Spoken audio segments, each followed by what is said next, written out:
It's nice and quiet here. Look at this. Oh, yep, I can hear. Someone's talking in my ear now. Yes. Oh, is that so? Okay.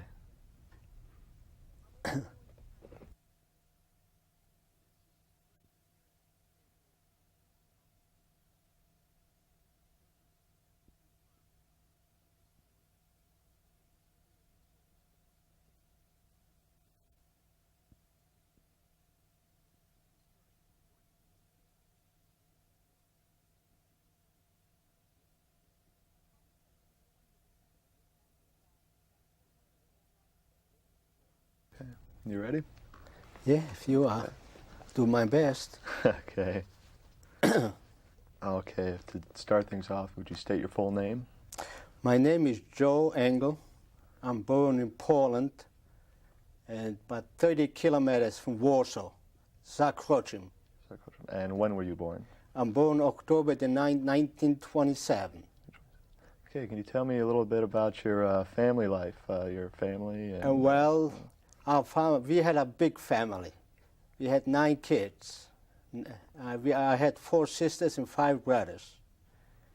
And my father had a little luncheonette store. And it was a tough life in Poland, you know. It's not like here. But we managed till the war, till 1939. In 1939, the war broke out. If I could back you up a bit, can you tell me a little bit more about your school? Did you go to school? Or? Yeah, I went to public school there. Can you tell me about that? Yeah, I went to public school till the war broke out. And your father you ran a grocery? We had a little grocery shop, yeah. What was the Jewish community in your town? It was a small Jewish community, I would say about 5,000 people. Yeah. Was it a very strong, active community? Active, yeah. We had 2, 3 synagogues, yeah. Religious, very religious, you know. Did you notice much anti-Semitism before the war? Well, we always had anti-Semitism in Poland. Of course, they always used to tell the Polacks not to go in buy anything in the Jewish-owned stores. They used to beat us up. Of course, not all of them. You had exceptions. You had exceptions too. Was there any specific incidents with your family? Yeah, not with my family, but you see, we had market days. Like Tuesday and Friday, we had market. And, you know, they used to come to town and sell hogs, eggs, you know, like a marketplace. And they used to have Polish people coming there, and they used to stay by the stores, by the Jewish stores, and they told them not to go in there because that's Jewish-owned store. How did things change once the war started? Well, once the war started, the Poles had no saying whatsoever. Of course, the Germans came in 1939. They came in to Poland. They occupied Poland. How did that change life in your town? Well, our town was destroyed in 1939 because our town was near a military base. So it was completely destroyed. Only 2 houses left in 1939. Where did you go? We went to to Warsaw. Can you tell me what happened once you got there? And where we were in Warsaw, we used to live with some people there, and the war was still going on. When the war ended, we were there a couple months. It was a tough life. We didn't have nothing to eat. Very seldom we had anything to eat. So we moved out of Warsaw. We went to another city, 50 kilometers, by the name Plońsk. Was your family with you at this time? Yeah, the whole family. The whole family went there. Can you tell me about once you got to Plońsk? Once we got to Plońsk, 2 months later, they made a ghetto. The Germans? The Germans came in and made a ghetto. So if you want to go out to work and do anything, you couldn't go without their permission. Could you tell me about life in the Plońsk ghetto? In the Plońsk ghetto, life wasn't too easy then. It was a tough life. We had to stay in the line for ration, for food. The little food what they give us was just to live, you know. Where did you live in the ghetto? We used to live, you see, they took all the synagogues and everything else, and the people from other town used to come in, they used to settle them there. Where was your family living family, in the yeah, synagogue? we all together. You were living inside a synagogue? We was living in a synagogue. Because it was a lot of people there, you know. Did you work at all? No, I didn't work. Did your family? My older brothers used to go outside. What did they do? Well, all you know, shovel work, you know, building houses for the Germans, highways, digging ditches, anything else. How were they treated? Well, not so good. When you had the guards over you, the SS guards over you all the time, you couldn't do what you want to do. If you want to go, you want to step out, you have to ask them for permission. Sometimes they did give you permission to go out, and sometimes they didn't. Did you go to school at all? Well, during the wartime, In no. the ghetto? No, No no, school? was no school. They had no place to go. Was there any resistance to the occupation? Well, over in the ghetto, no. Was no resistance to the ghetto. We couldn't organize, you see. Wasn't organized, you know. How about how many people were in this ghetto? In this ghetto was about 25 to 30,000 people. And this was just north of Poland. Of Warsaw? Of Warsaw, that's right. Okay. How long were you in? I was there till 1942. Then what happened? In 1942, first of all, they came in, they took all the people to send them to Auschwitz, to working camps. So first they took all the people. They took my parents, my mother, my oldest brothers, and they sent them there. But 2 months later, they made another selection. They used to make selections, you know, older people, middle-aged people, the young people. They never sent families together, you see. They separated them right away. So first my family went, my father and mother. Later my brothers went there. And me and my sister and another brother went the last one. While I'm thinking about it, you said you had some photographs of your family? Yeah, I sure do have before some. the war? You could kind of hold them up to your chest so the camera could get a look at That's them. from before the war. Okay. That's the, There you go. You got to turn it right side up. There this you go. way. Okay. Yeah. What's the one with the two? That's me and my youngest brother. And when was that taken? That was taken 1939. And this one is the whole family. Okay, so it's all your brothers and sisters? All, yeah, we all. Of course, my aunt left. She came to the United States. So we had a picnic. We went out and we all got pictures, taking pictures.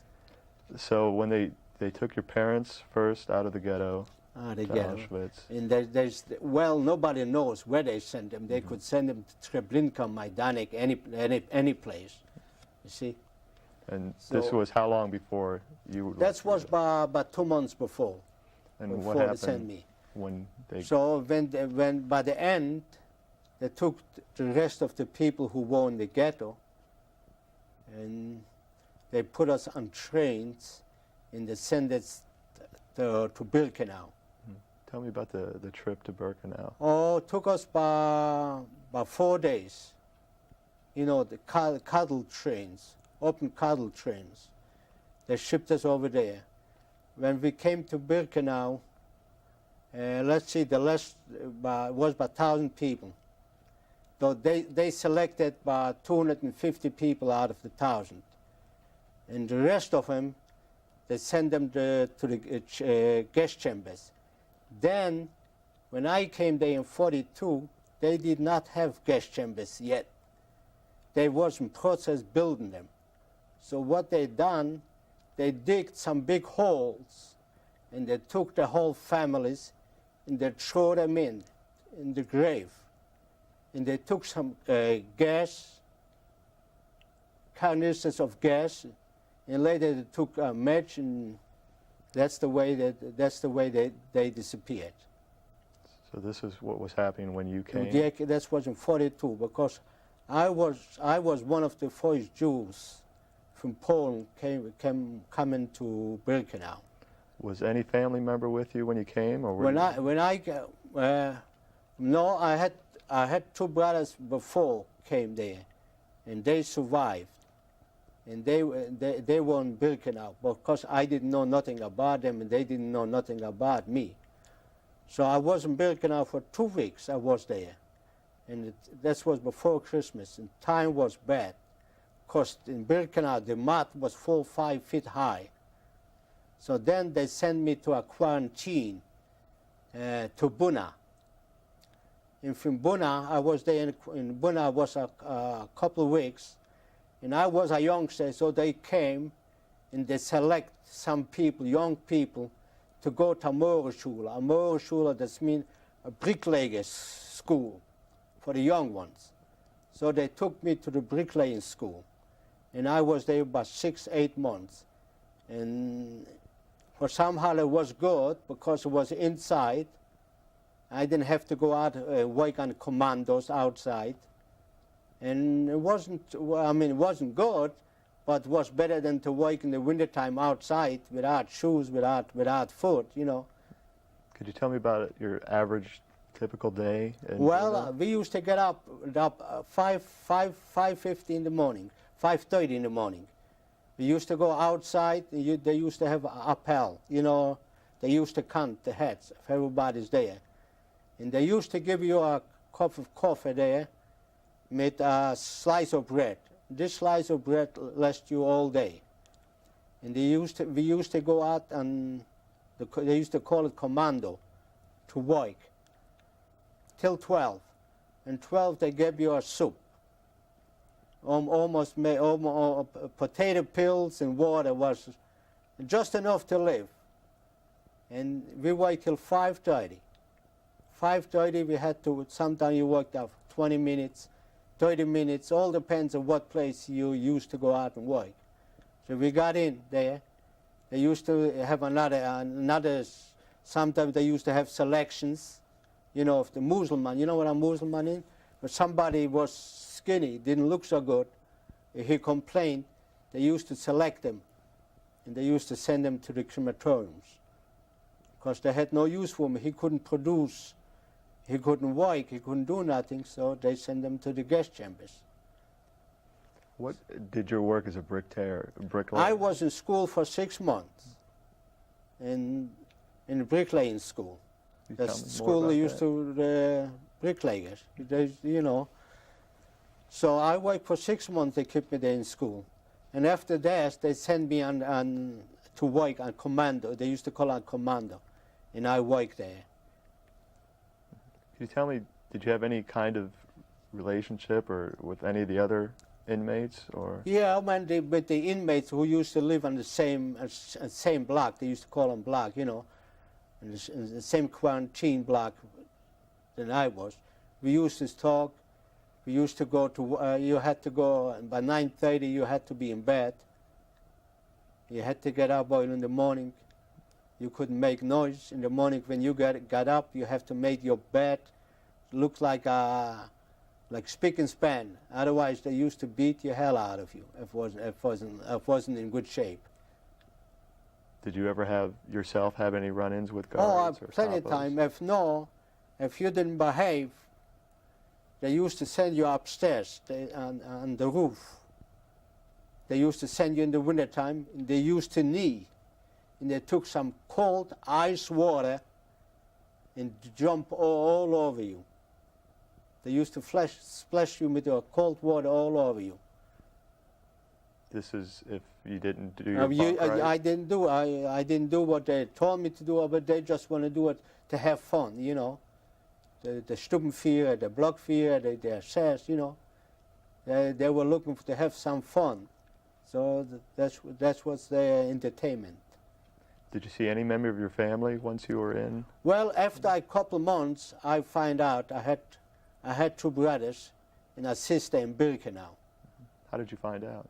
Well, through people, you know, they transfer people from one camp to the other one. And people who I did know, and they know them, so that's why. That's why I find out. Was there any kind of resistance in the camp? Well, we had some resistance by the end of 44. We had some resistance. That was the Sonderkommando. That's the people who used to burn the dead people, you know, the arms, like bakers. They used to have, I don't know if you ever seen the crematorium, how they looked. And the people who were selected to work for the Sonderkommando, they used to change them every 6 months. Every 6 months they used to kill them, or you know, to gas them and get some new ones. Of course, they didn't want to know. People should know about it, you know. But we know about it because you could smell it, you know. You could smell the flesh and everything else from there. So when their time was up, they had nothing to lose. They made an uprising, but they didn't go too far. They're supposed to get some help from the outside, from the Polish underground, but the Polish underground never came to help them out, so almost all got killed. And that was the end of it. Did you witness any of this? No, I didn't witness this, but a lot of people witnessed who's still alive. For the whole time you were in Auschwitz, were you you were a bricklayer the whole time? Was that Not the whole time. I changed jobs. What other After jobs? a while, I changed. I used to deliver food to the people who used to work outside the camp. What did that entail?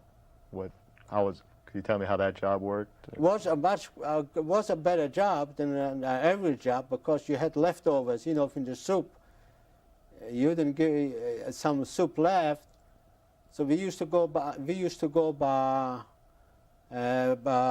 car, you know, and we used to have assessment with us. They didn't trust it by ourselves. They used to go, and we used to go to deliver them, and after that we came back and cleaned the pots and everything else. What other jobs did you have? That's all about the two jobs. That's all I had. Because most of my time I spent in the Moorschule, you know, building blocks for the newcomers. Do you have any idea how many buildings you built? Oh, plenty of them. Of course, I wasn't the only one. We had a lot of them, a lot of students, you know, because we used to work with Poles. They used to come from the outside and they used to work with us. And once in a while they used to tell us what's going on outside. What did you find out? What was going on Well, outside? they give us some hint. They were scared to say anything anyhow. But they give once in a while they give us a hint. What's been going on outside. How did you get out of Auschwitz? Well, this was January, if I'm not mistaken, January 1945, when the Allied army got closer to the concentration camps. So they evacuated all the camps, and they sent it to Gleiwitz. They wanted to take us deeper to Germany, you know. So they put us on trains, open trains, like cattle trains, you know. And each side was an assessment watching us. And we was there in Gleiwitz, we was there about 2 days without food. The only thing we got is the snow. Was snowing, was in the wintertime. In Poland, in the wintertime, is very cold. And that's the only thing we could survive by snow. So when the train started to roll deeper to Germany, that was in Czechoslovakia, in Bogumin. And I saw so many dead ones dying on the train. So I said, what the hell I'm going to die anyhow. So I said, I'm going to jump. If I survive, it's okay. If I don't survive, what the hell? I got nothing to lose. So me and another friend, as soon as it got dark, we dumped the train. And the snow was very high. When you dumped the train there, they couldn't see you because you were covered with snow. So all of a sudden, me and a friend, we jumped, and the SS started shooting after us. But we was laying there for 8-10 hours in the snow. It's unbelievable, but we were laying for 8-10 hours in the snow till the train passed by. When the train passed by, we got out. But you couldn't go, you couldn't walk in the daytime. So we had to wait for the next night. So we went there, we went to the city.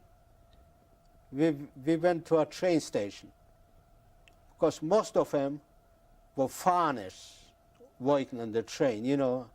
They were running the train. So we went over there at nighttime, and we saw them. They said, we're scared if they catch us, they're going to kill you and they're going to kill us. Because if we see you, we're supposed to report you to the SS. Otherwise we're going to get killed. So finally we took somebody in. He took us over there and let us spend a night. And we spent a night, I spent the night, me and my friend spent the night. In the morning they tell us, go ahead, you on. Because we cannot keep you longer here. Because they were scared. So anyhow, we start walking through Poland. And we finally got hooked up with the underground, the partisan. Also, the partisan was kind of hard to get into it because they didn't trust you. They thought maybe you're a spy, you're a German, you know. Finally, they took us in because they kept an eye on us. They didn't trust us anyhow. Because listen, so I spent for 2 months with them. What was your life like with the partisans? Well, at least you had freedom. While you was in the woods, you had to freedom. At nighttime, we used to go missions, you know, to sabotage trains, sabotage, you know, post office, whatever was valuable to the Germans. We used to go at nighttime, you see, sabotage everything. But it was a pleasure to do it because, listen, at least if you make it, you make it. And if you don't make it, you got nothing to lose. Because so many people who went further deeper to Germany, thousands and thousands, didn't make it. And I was lucky. I escaped and I did make it. And to sit here and to tell the story about it. Can you tell me about was there any specific raid or mission with the partisans that you can recall? Well, like I said, we had missions at nighttime. Most of them at nighttime. Sabotage the commandos, German commando, SS, trains with ammunition, and all kind of things. What was your part, and did you have like a specialty with the partisans? No, it wasn't a specialty. Well, first of all, I didn't go by myself. As long as I've been there, they still didn't trust me because they didn't know who I was. When I told them I was escaped from Germany and this, and they came, but they still listened. They still were suspicious. They still didn't trust me. Do you know what happened to the people in your group? Well, in 1945, the Russians came in, and they liberated us, the Russians. For a fact, when the Russians liberated us, they put me in jail too. Because I had no documents, and I had nothing. And they didn't believe me. So they put me with the Germans. You know, they had German SS and all kind of people. They put me together there. I spent 24 hours in a jail with the Germans. Finally, I convinced them. I'm Jewish, and I was in concentration camp, and I escaped. Finally, I convinced them, so they let me loose. The Russians did. Yeah, they let me loose, and I went from there. I went to Poland. I went back to my town. I figure if anybody is alive, we'll come back to the city where he was, where he or her was born. So I went to my city, like I said before, because the city was nothing left. Everything was destroyed in 1939. So anyhow, I met another fella there, a survivor, and I was there for 6 months. After that, they want to draft me to the army. I said, no, I don't want to go into the army. I had my share, so I didn't want to go. Was it the Russians or the Poles? That was the Poland was occupied by the Russians. And the Polish army, they wanted to draft But yeah, you. they wanted to draft me. So I said, no, no. I told myself I'm not going to go to the army. I had enough of it. When was this? That was in 45. That was in July 45. I said I had enough. So at night time I escaped to the West Berlin. And from the west I came over to Frankfurt am Main. And I was at the DP camp. Disposed, you know what DP camp? That's people who survive. It's a camp. DP camp. The UNRWA, you know, the Hayas, they used to send packages, you know. Could you tell me something about, you said you escaped from Poland into West Berlin and then to Frankfurt. Can you tell me about something about how you traveled? Or? Then I walked most of the time. Well, there was no communication. Everything was destroyed. So you had to walk from the one city to the other one. Luckily, you caught a ride with the Russian soldiers. If no, you had to walk. That's all. And you went from one place to the other one. You begged for food. You know, begged for water. You tell them, let me do some work and just give me some food. And I told them who I am. How long did this trip take? Well, the trip took me about 4 weeks. To get to Berlin? No, I'm talking from the occupation to Poland took me about 2 months. From Poland to West Germany it took me about 4 days. Okay. Well, what happened once you got to the DP camp? Well, I went to the border guard and I told them about it, and they let me in to West Berlin. From West Berlin, I got in touch with some people. I went to West Germany. In West Germany, I find some people I know. And I told them who I am. And of course, they want the camp too. Did you see any? Was there any of your family left? Did you find any? Well, I find my sister. I heard about it. She was in Bergen-Belsen camp. She was there. So I went there to Bergen-Belsen to see her there. And she came back. We both came back to Bergen-Belsen was occupied by the English. Was a camp too. Mm-hmm. So we came back to the west side, to the West Germany. Did you find out what happened to any of your other family? No. Well, if they didn't came in the first 5-6 months, none of them survived. So your sister was the only one. Sister and I got 2 brothers besides me survived. What was their story? How did they survive? Well, they survived. They survived. They went to Mauthausen, Dachausen, Schlossenberg. They went all over, and they got liberated. I think in May. The last ones, they got liberated. Well, how did you come to America? Well, I came to America and I know I had relatives. So, and my cousin was in the army in Germany. He was a lieutenant, and he was an American born. but he was in the American Army, in the Second War.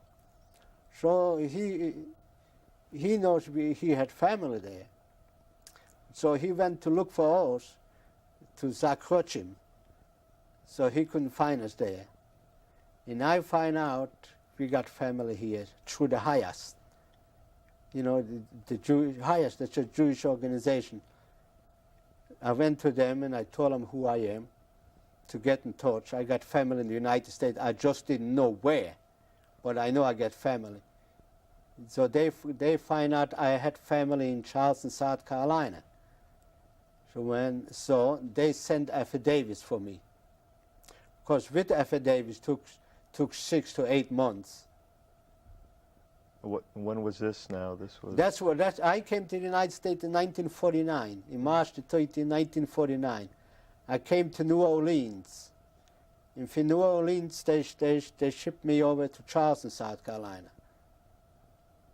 Charleston, what did you do once you got to Charleston? Well, I'm telling you, I was miserable here. I had nobody to talk to. I couldn't speak English, and nobody else could speak Jewish, so I was a lonely man here. So how did you get by? I get by, you know. Some of them could speak a few words, you know. So I got by, but I got tired here, so I went to New York for a couple of weeks, a couple of months. You had family in New York? My sister went to New York. Where did your brothers go? My brothers went to they were in New York too. And when did they? Of course, I came before there.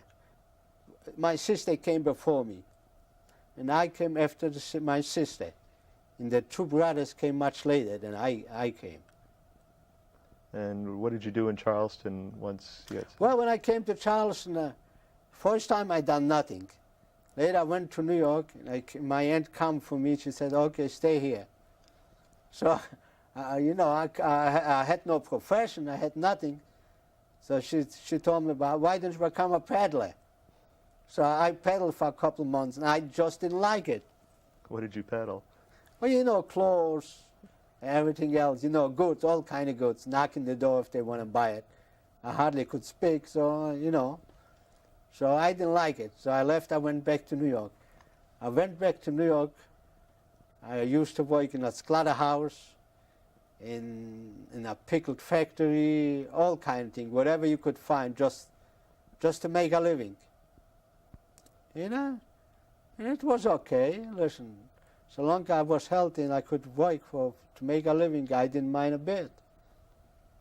So after this, my aunt came back to Charles and said, "Joe, that's not for you. Let me take you back down south." She took me down south, and I'm here, and I'm happy. And you went into dry cleaning? I went into, yeah, and I became a CPA, cleaning, pressing, and alteration. Yeah. Is there anything else you'd like to add to anything you've said? Well, we got a lot. It's a long. If I would tell you everything, it would take us all night long. Is there anything in particular you'd like to say? Well, something to tell, something that happened? What happened? The worst thing what happened was in Birkenau. That was the worst camp, I think, in the whole Germany. I remember in 1942 when I just got to Birkenau. Was Weihnacht. That was New Year's, Christmas Eve. All of a sudden, they made an appel. They called everybody out. They want to count the heads. For no reason it was called. They just want to count the heads. They know nobody escaped, nobody disappeared. So what they done, you know, when they called us for a head count, everybody was running, you know, one on top of the other one, you know, because nobody wanted to be late. Because if you're late, you got beaten to hell. So what they done, we didn't know. They put some 2x4s outside the door. So you didn't see it, it was dark. So you had 2x4s, but this high, so people fall on top of the other one. and they used to stay with sticks and beat the hell out of us. And That was the worst thing ever happened to me. That was in '42, and in Birkenau, in the inside the barracks, used to be 6, 7 people sleeping in one barracks together. You never undressed yourself to go to sleep. You're sleeping in the clothes you had. And if you have to go at nighttime, you couldn't go no place. If you had to go, that was my worst experience in 1942. Of course, no day or no night was a good one, but that was the bad one. 10 or 20, 30 people got killed by running out. You know what they done? Put a 2x4 by the door, just, you know, to fool the people. And they used to stay with sticks and beating the heck. And also I used to see in the mornings, every morning, you know, they had the electric wires. I used to see in the hundreds people laying on the wires. They had nothing to live for, so they went to the electric wires and took their lives. Because the most of us, they didn't have. We had no willpower. Very few. The young people had a little bit of willpower, but the people, all the people who were married, they had families. They took away their families. They separated their kids. So they figured they had nothing to live for. So they execute themselves. Is there anything else that you'd like to add? Well, I want to thank the United States. They brought me here for their freedom, for the opportunity they give me to work, and to make something out of myself. Okay, terrific. What else can I say? That's enough. I guess, okay.